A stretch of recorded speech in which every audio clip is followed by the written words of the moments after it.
Okay, അപ്പോൾ ദൃശ്യം 3 സിനിമയുടെ റിവ്യൂ ആണ്. അപ്പോൾ ഇത് ഫുള്ളൊരു സ്പോയിലർ റിവ്യൂ ആയിരിക്കും.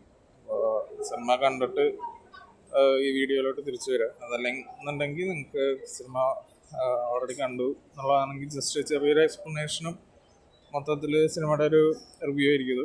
അപ്പോൾ മെയിനായിട്ട് ഈ സിനിമയിൽ സഹദേവൻ, അതായത് കലാഭവൻ ഷാജോൻ്റെ കഥാപാത്രമായ സഹദേവൻ തിരിച്ചു വരുന്നത്, അതാണ് ഈ സിനിമയുടെ മെയിൻ ഒരു ഹൈലൈറ്റ്.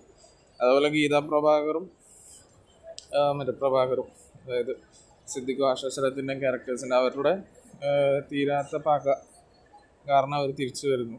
അതൊക്കെയാണ് ഈ സിനിമയുടെ മെയിൻ ഒരു ഹൈലൈറ്റ് ആയിട്ട് എനിക്ക് തോന്നുന്നത്.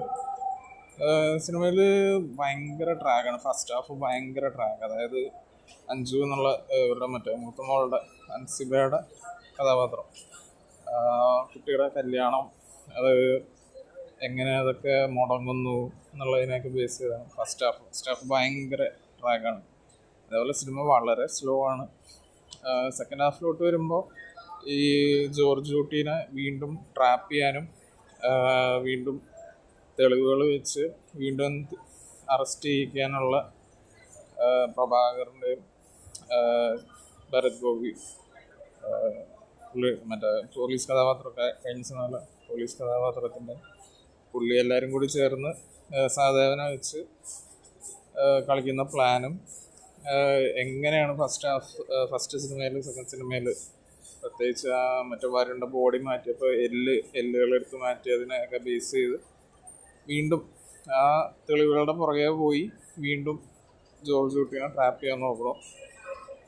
അങ്ങനെ ജോർജ് കുട്ടിയുടെ മോളുടെ കല്യാണം നടക്കുന്നതും അത് വേണ്ടി ചെയ്യുന്നതായിട്ട് പ്ലാൻ ഉണ്ടാക്കുന്നു. പക്ഷേ സഹദേവനെ വെച്ച് പ്രഭാകർ വേറൊരു പ്ലാൻ ഉണ്ടാക്കിയിട്ടുണ്ടായി. അപ്പോൾ അതിനെയും കടത്തി വെട്ടി ജോർജ് കുട്ടി ഉണ്ടാക്കിയൊരു മാസ്റ്റർ പ്ലാൻ, അതിനെ ബേസ് ചെയ്താണ് കഥ പോണത്. അത് എൻഡിങ്ങിലോട്ടൊക്കെ വരുമ്പോൾ ഒട്ടും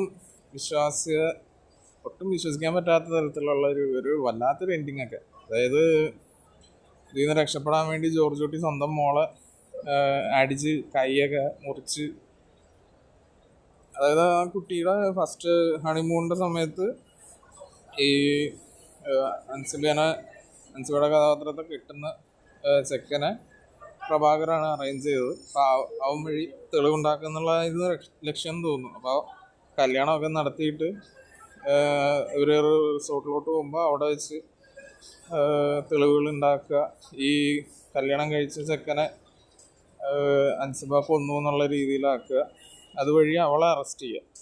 അതിൽ നിന്ന് ഗീതാ പ്രഭാകർ ഓൾറെഡി ഈ സിനിമയിൽ ഡിപ്രഷനിലൊക്കെ ആയിട്ടാണ് കാണിക്കുന്നത്. അപ്പോൾ അവർക്ക് ഈ അൻസിബേനെ അറസ്റ്റ് ചെയ്യണം. അൻസിബേനെ അറസ്റ്റ് ചെയ്ത് ജയിലിലിട്ടാലേ അവർക്ക് സമാധാനം കിട്ടുള്ളൂ എന്നുള്ള രീതിയിലാണ് സിനിമ കാണിക്കുന്നത്. അപ്പോൾ ജോർജ് കുട്ടീനെ കിട്ടിയാൽ പോരാ, അൻസിബേനെ തന്നെ കിട്ടണം. അതുകൊണ്ട് അവളെ അറസ്റ്റ് ചെയ്യാൻ വേണ്ടി ഇവരൊരു പ്ലാൻ ഉണ്ടാക്കണം. ഈ സിദ്ദിഖിൻ്റെ കഥാപാത്രം പ്രഭാകർ, അവർ കുറേ ബ്രോക്കർമാർ വഴി ഒരു പയ്യനെ ഇവരുടെ അൻസിബനെ കൊണ്ട് കിട്ടിക്കുന്നു. ആ പയ്യനെ അൻസിബ സെക്ഷൽ അവേർഷൻ കാരണം, അതായത് ഈ പഴയ ഫസ്റ്റ് സിനിമയിൽ വരുണിനെ കൊന്നതിൻ്റെ ആ ഒരു ട്രോമ കാരണം സെക്ഷൽ അവേർഷൻ ഉണ്ടാവുകയും അതുവഴി ഈ ചെക്കനെ കൊല്ലുകയും, ഈ പുതിയ കല്യാണ ചെക്കനെ അവീര എന്നാണ് പുതിയ ചെക്കൻ്റെ പേര്, അപ്പോൾ ആ ചെക്കനെ കൊല്ലുകയും പിന്നെ ആ ചെക്കൻ്റെ ബോഡി വീണ്ടും കാണാണ്ടാക്കുകയും, അങ്ങനെ ഭയങ്കര കോംപ്ലിക്കേറ്റഡ് ഒരു മെസ്സി പ്ലോട്ടായി പോയി. അതായത് ഫസ്റ്റ് സിനിമയുടെ ഒരു സിംപ്ലിസിറ്റി ഇല്ല. സെക്കൻഡും തേർഡിലോട്ടൊക്കെ വരുമ്പോൾ ജീതു ജോസഫിൻ്റെ റൈറ്റിങ് കൊള്ളുകയില്ല, അതായത് സത്യം പറയാലോ. അതായത് നല്ലൊരു ത്രെഡായിരുന്നു ഫസ്റ്റ് സിനിമയിൽ. ആകെ അതിലൊരു എനിക്ക് മെയിൻ ഹൈലൈറ്റ് ആയിട്ട് തോന്നിയത് അത് പോലീസ് സ്റ്റേഷനിൽ ഇട്ടു എന്നുള്ള ആ മെയിൻ ട്വിസ്റ്റാണ് ദൃശ്യം 1ൻ്റെ ഹൈലൈറ്റ്. പക്ഷെ അവിടെ നിന്ന് പിന്നെ ഇത് കുരുക്കഴിച്ച് കൊണ്ടുവരാൻ നോക്കി. ജീതു ജോസഫിൻ്റെ ഒരു ചെറിയൊരു പ്രശ്നമുണ്ട് റൈറ്റിങ്ങിലും പെർഫോമൻസ് എടുക്കുന്നതും ആക്ട്രസിൽ നിന്നുള്ള പെർഫോമൻസ് എടുക്കുന്നതുമായിട്ടുള്ള കുറേ കുഴപ്പങ്ങളുണ്ട്. അത് ഈ സിനിമയിൽ വ്യക്തമാണ്. ഇപ്പോൾ ദൃശ്യം 1 ആയിരുന്നു എൻ്റെ ഒരു ഇതിൽ പെർഫെക്റ്റ് മൂവി. 2 ഒക്കെ വന്നപ്പോഴേക്കും ആകെ മെസ്സിയായി. 3 എന്ന് പറഞ്ഞാൽ ഫുൾ മെസ്സിയാണ്.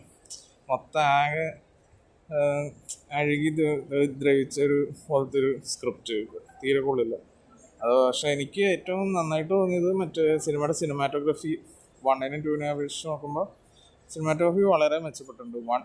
പ്രത്യേകിച്ച് 1നെ അപേക്ഷിച്ച് നോക്കുമ്പോൾ പാട്ടുകളൊക്കെ ലിമിറ്റഡാണ്. പെർഫോമൻസ് കുഴപ്പമില്ല. ഒരുപാട് റിട്ടേണിങ് കഥാപാത്രങ്ങളുണ്ട്. പക്ഷേ ഈ വക്കീൽ കഥാപാത്രം, അതായത് ജോർജ് കുട്ടിയുടെ വക്കീലായിട്ട് അഭിനയിക്കുന്ന പുള്ളിക്കാരുടെ ഒട്ടും കൊള്ളില്ല. ഒട്ടും കൺവിൻസിങ് ആയിട്ടുള്ള ഒരു അഭിനയമല്ല. സെക്കൻഡിലും അതെ, തേർഡിലാണ് തീരെ കൊള്ളില്ല. ഒട്ടും കൺവിൻസിങ് ആയിട്ടുള്ള കഥാപാത്രമല്ല. അതേപോലെ ഇളയ കുട്ടിയായിട്ട് പേര് കണ്ടിട്ട് ഇളയ കുട്ടിയുടെ കഥാപാത്രം ചെയ്തിരിക്കുന്ന ഒട്ടും വളരെ ഓവർ ആക്ടിങ്ങും ഒരു സുഖമില്ല. ഒരു സുഖമില്ലാത്തൊരു അഭിനയം. അൻസിബയുടെ കുഴപ്പമില്ല, ഒരു നല്ലൊരു ആക്ടിങ് അല്ല, പൊതുവെ കുഴപ്പമില്ല.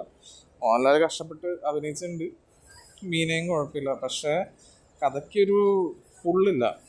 ചുമ്മാ ഇങ്ങനെ കുറേ ട്വിസ്റ്റ് ഉണ്ടാക്കാൻ വേണ്ടി ട്വിസ്റ്റും കഥ ഇങ്ങനെ വളച്ചൊടിച്ച് അവസാനം ജോർജ് കുട്ടി പോലീസിന് കീഴടങ്ങുന്നു. തെളിവുകളൊക്കെ കൊടുത്ത് ജോർജ് കുട്ടി കീഴടങ്ങുന്നു.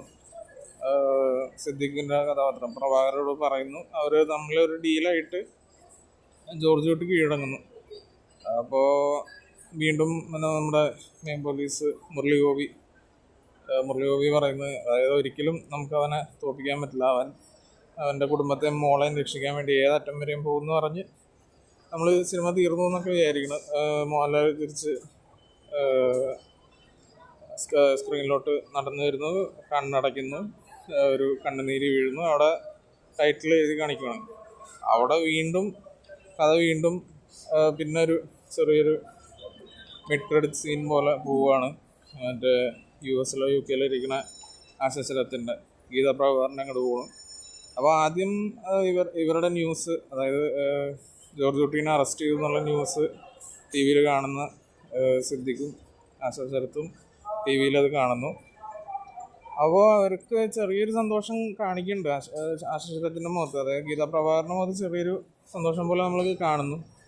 അപ്പോൾ സിദ്ദിഖ് ചോദിക്കുന്നു, ഇപ്പോൾ ഹാപ്പി ആയില്ല, ഇപ്പോൾ സാറ്റിസ്ഫൈഡ് ആയില്ല എന്ന് ചോദിക്കുമ്പോൾ ആശാശരത്ത്, അതായത് ഗീതാ പ്രഭാകർ പറയുന്നു, ഇല്ല എനിക്ക് അവളെ വേണം, അതായത് മോളെ വേണം എന്ന് പറയുന്നിടത്ത് സിനിമ തീരുന്നു. അതായത് ഇനി ദൃശ്യം 4 വരേണ്ടെന്ന് തന്നെയാണ് സിനിമയിൽ കാണിച്ചു വെച്ചേക്കണത്.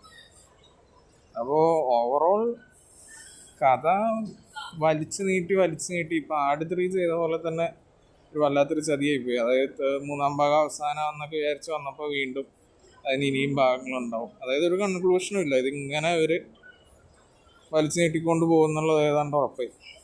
അപ്പോൾ പടം ആവറേജാണ്. ഇപ്പോൾ ഒരു 7 out of 10 കൊടുക്കാൻ പറ്റുള്ളൂ. ദൃശ്യം 1 ഞാൻ ഒരു 9 out of 10 കൊടുക്കുന്നൊരു സിനിമയാണ്. 2 എന്ന് പറയുമ്പോൾ 8 out of 10 വരെ വേണമെങ്കിൽ പോകാം. പക്ഷേ ഇതൊരു 7 out of 10 ആവറേജ്. അപ്പോൾ ആവറേജ് എന്ന് പറയാൻ വേണം. എനിക്ക് ഒട്ടും വർക്കായില്ല. ചില സ്ക്രിപ്റ്റിലെ കുഴപ്പങ്ങളും അവസാനമൊക്കെ വരുമ്പോൾ, അതായത് അൻസിബയുടെ കഥാപാത്രത്തെ മോഹൻലാൽ ഉപദ്രവിക്കുന്ന സീനുകളൊക്കെ കാണുമ്പോൾ എനിക്ക് തീരെ കൺവിൻസിങ് ആയിട്ട് തോന്നിയില്ല. പക്ഷെ അവർ സിനിമയിൽ അങ്ങനെയാണ് എടുത്തു വെച്ചേക്കണത്. ഒന്നും ചെയ്യാനില്ല. ജീത്തു ജോസഫിൻ്റെ പുള്ളിയുടെ ഈ ഒരു കഥ അതിൻ്റെ ലോജിക്കലായിട്ടുള്ള എൻഡിങ്ങിലോട്ട് എത്തിക്കാൻ പറ്റാത്തൊരു കഴിവില്ലായ്മയും അതിൻ്റേതായ കുറേ പ്രശ്നങ്ങൾ ഈ സിനിമയിൽ വ്യക്തമായിട്ട് കാണാൻ പറ്റും. അതുപോലെ ഈ സിനിമ അതിൻ്റേതായൊരു ലോജിക്കൽ എൻഡിങ്ങിൽ പുള്ളിക്ക് എത്തിക്കാൻ പറ്റണില്ല. അവരിത് ഇങ്ങനെ സിനിമ ഇങ്ങനെ മിൽക്ക് ചെയ്തുകൊണ്ടിരിക്കുകയാണ്. അതായത് ഓരോരോ സിനിമ ഇങ്ങനെ എടുത്തുകൊണ്ടിരിക്കുക എന്നുള്ളൊരു സെറ്റപ്പിലോട്ട് മാറി. അതിൻ്റെ റൈറ്റ്സ് വെക്കലും സാറ്റലൈറ്റ് റൈറ്റ്സും OTT റൈറ്റ്സും വിറ്റ് പൈസ ഉണ്ടാക്കുന്ന ഒരു ഇതിലോട്ട് മാറിപ്പോയി എന്നൊരു ഫീലിംഗ് വന്നു. അതായത് സിനിമ ഭയങ്കര ട്രാഗ്, കാര്യപരമായിട്ടൊന്നും സംഭവിക്കുന്നില്ല. ഫസ്റ്റ് ഹാഫ് വളരെ സ്ലോ, സെക്കൻഡ് ഹാഫിലോട്ട് എത്തുമ്പോഴാണ് ഇച്ചിരിയിലൊന്ന് പടം മൂവ് ചെയ്യുന്നത്. പക്ഷേ നമ്മൾ ഇതുവരെ കണ്ടത് അതേ ത്രെഡുകളിൽ കൂടെ തന്നെ വീണ്ടും പൊക്കോണ്ടിരിക്കുകയാണ്. എങ്ങും എത്തണല്ലോ സിനിമ. അപ്പോൾ ആട് 3 ചെയ്ത പോലെ തന്നെ എൻഡിങ് ആണെന്ന് വിചാരിച്ചു. പക്ഷെ അല്ല, ഇനി ദൃശ്യം 4 വരും.